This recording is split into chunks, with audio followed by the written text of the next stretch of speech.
And you know, when you can stay calm outside, it helps you stay calm inside, and vice versa. When you're calm inside, it helps you stay calm outside. And you Yep, always do better with calm.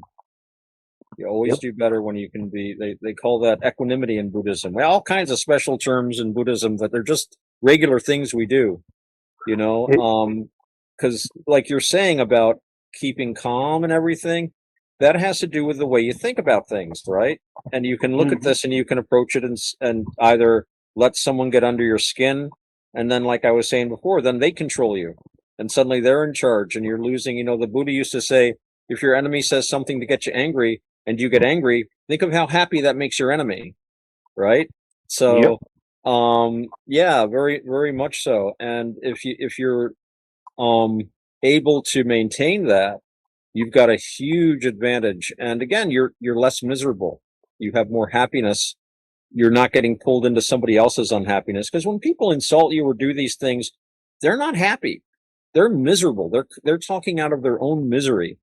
You know, what kind of a person has to go and say and do things like that, right? Somebody who's pretty bloody miserable inside.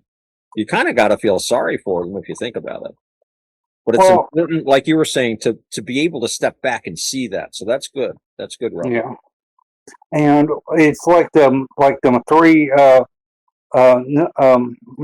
places in India. We're Monks, talking about three that. different types of monks live one another, close to one another. The schools and all that was right there. They work to it. They live together. Well, but as you said, they teach their own thing. But they lived in close areas. They lived with each other, not to have conflict, where they did not compete, saying mine is better than yours or anything like that. It's All right. that they respected enough of it to where you teach what the way, to understand the full thing is more mature than what most people are. Because if you got three different types of religion as a monk, you have to understand all three of them to understand that. Look at the process, how they live, the food, how everything works. Okay, if they can live like that with no problem, okay, no fights, none of it. Why is it that people can't follow the same route as they did? All three of the monks in India during World War II. That was during that specific time when the place was built. Well, they lived there, Hmm. and Well, it's interesting because in a lot of these countries, there are more traditions than we have of just, living and let live. I mean, if you go to India, you know, it's somebody pointed this out to me. You've heard of Hinduism, right? Hinduism, the yeah, Hindu religion. There's actually no such thing. Hinduism as a word was invented in 1814 by anthropologists because they were huh, trying to describe how all the different Indian religions, they have hundreds of gods, and each person worships their own god. They're really all separate religions, but they all get along and they accept each yeah, other's religions. And then the English came along and said, look at all these guys. They don't hate each other. This must be just one religion. And they do share a lot of mythology, but so to Jews and Christians and Muslims in the West.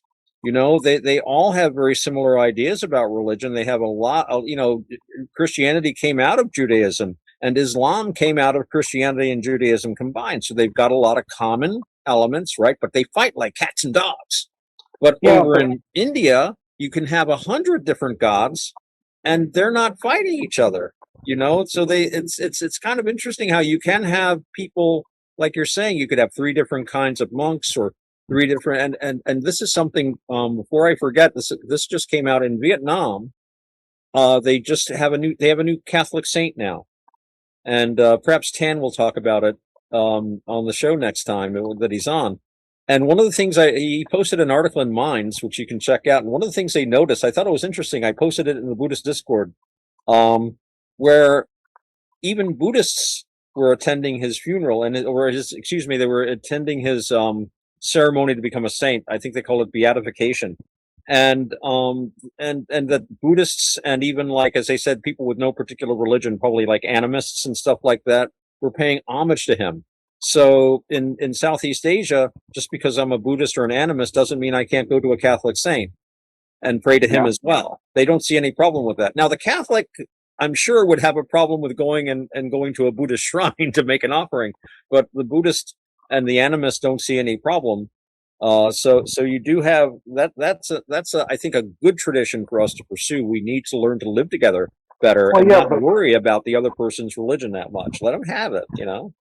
yeah, but here's the thing: it takes more than that because you look at all these places with different types of religion, and they can't grasp at the ideal. The okay, if our if, if what we're doing is harming other people, can they say that our religion, if our, how is it that they can't realize what their religion is causing other religions, when they're losing people and they're saying their religion's more important than theirs, that's not good because that just creates more of a bigger problem. Yeah. Well, that's the Okay. thing. That's the thing because religions used to be very, I was just reading a thing about the ancient Romans, and they had so many gods, and they were always importing new gods. I mean, they would just invite them into the city and build temples to them and stuff because they liked having lots of gods. But then you get this religious idea, like you're saying, my religion's better. I saw this wonderful documentary about the religious wars they were having in Europe, up in the Netherlands, and it was like basically the Catholics versus the Protestants. And up in the Netherlands, it was awful because when the Catholics came to power, they just burned any Protestant they could get a hold of. And when the Protestants came into power, guess what they did? They started burning Catholics. It was just, and I mean, they both worship God. They're both Christians, right? They both have Jesus and all these same teachings about, don't hurt people, peace, the Prince of Peace, and they're torturing people. So this is really weird when you look at like most of history. I mean, that's not to say there weren't like religious arguments. The first real big, I think I posted it in the Discord again. I post a lot in the Discord. There was this emperor called Diocletian, right, and he wanted to make Rome great again because Rome wasn't going well, and he said, you know what, we got too many foreign religions, so we're going to stamp out these foreign religions, and I mean stamp them out. So he was the one that started persecuting not just Christians, but Monarchians and some other religions that just were not so traditionally. Says we're doing wrong because we've left our traditions. We've got to get rid of all this stuff that's like, corrupting us. That was a whole new thing in the West, and I don't know where he got the idea from. It'd be interesting to look at.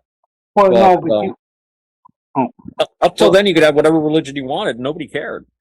yeah, And but why that's not? the As long as they're not hurting other people, like you're saying, you don't want your religion to say, well, my religion says I have to chop your head off if you don't convert. Like, no, that's not, we don't have that religion. yeah. You've got to And respect one people. other thing too, But, and like what you were just saying about, well, it's the thing that when it goes to the point where it's my way or the highway on what you just said, and people don't fully understand the full thing of what that person's meaning, the full right. thing of, and if neither sides are willing to work out on either side, how can you really say it's being fully understood?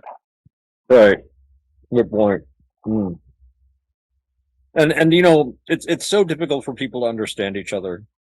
And because we have all these preconceptions. Again, the mind comes first, we say in Buddhism. Everything's filtered through your own ideas about things. A lot of the time, like we were talking, like anger is not a good thing. When the Buddha was asked if there was anything you would kill, what would it be? And he said anger. The only thing you should kill is anger, because anger makes us very stupid. Anger makes us, Mm-hmm. it's insane.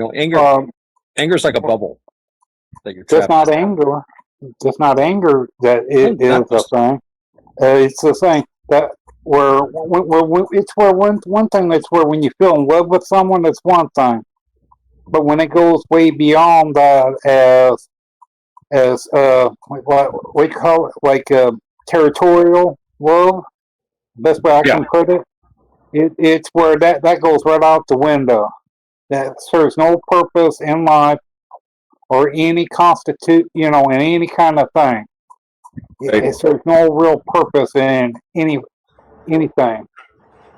No. Because when a group starts acting in that way, you know, Yeah, it's a bad thing.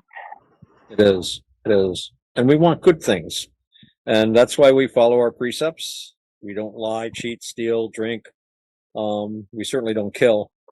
When I work where I work, I have to roll up the canvas on this thing every day, and I always make sure the little spiders escape.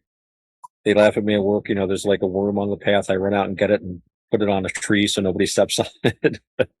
Because I need all the good karma I can get. Um, we didn't talk about karma. There's a million things to talk about in Buddhism, and I just kind of gave a kind of a confused overview. I really should try to come up with some sort of a plan, but it's such a big topic, and there are Well, so many aspects to it.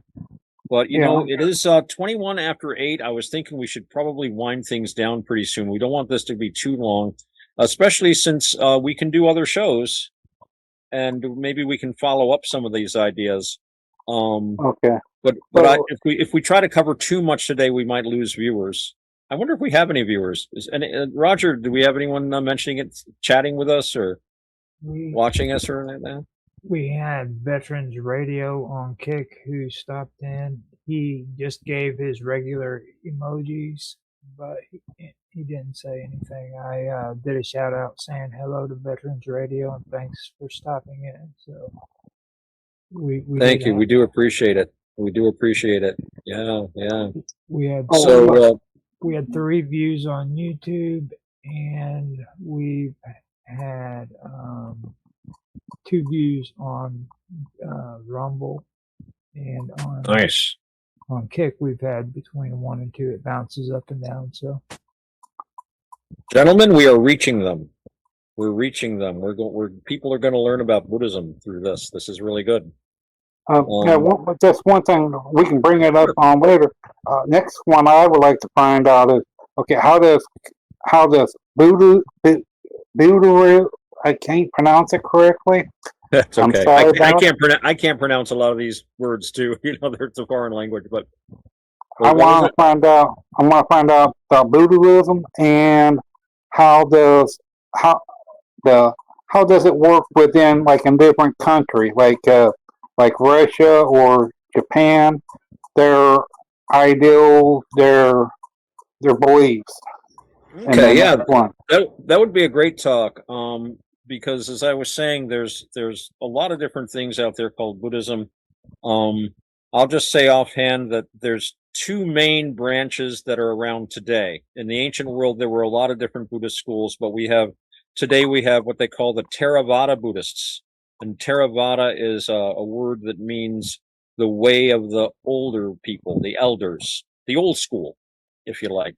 And then they have what they call the Mahayana. And Mahayana means big vehicle, big boat. In other words, like a big tent. The Democrats we need a big tent. And in Mahayana, the big tent, you've got another kind of Buddhism called Vajrayana. And Vajrayana means diamond thunderbolt, right? And that's part of Tibetan Buddhism. And Vajrayana Buddhism is a subset of Tibetan Mahayana Buddhism, and it has to do with what they call quick ascent or steep ascent, basically how to be a Buddha in one lifetime.